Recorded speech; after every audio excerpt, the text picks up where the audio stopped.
ఆహా వేడి వేడి ఉప్మా. ఇలా కాదు, దీనిలో చిన్న నిమ్మకాయ ముక్క పిండుకొని తింటే ఉంటది నా స్వామి రంగా.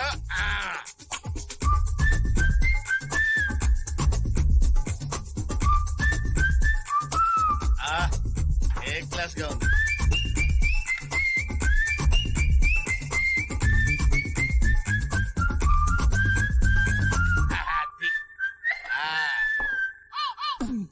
ఇది వస్తే పుచ్చత్తా, ఈ మధ్య ఉప్మా దొంగతనాలు కూడా మొదలు పెట్టావే. అయినా అంత వేడి ఉప్మా లట్టుకునేలా మింగావే. నిజం చెప్పు, తిన్నావే ఎక్కడ దాచిపెట్టావా? తింటమే కాకుండా ఇమీడియట్ గా నేను నెమరేట కూడా మొదలు పెట్టావే. నీ పని చెప్తా. ఏమే ఏమే అబ్బబ్బా ఏంటండి? ఏంటా? ఉప్మాలో నిమ్మకాయ పిండుకుందా కదా అని నిమ్మకాయ తీసుకొచ్చి కట్ చేశా. పిండుకుని తినండి, అది కూడా నన్ను పిలిచి చెప్పాలా?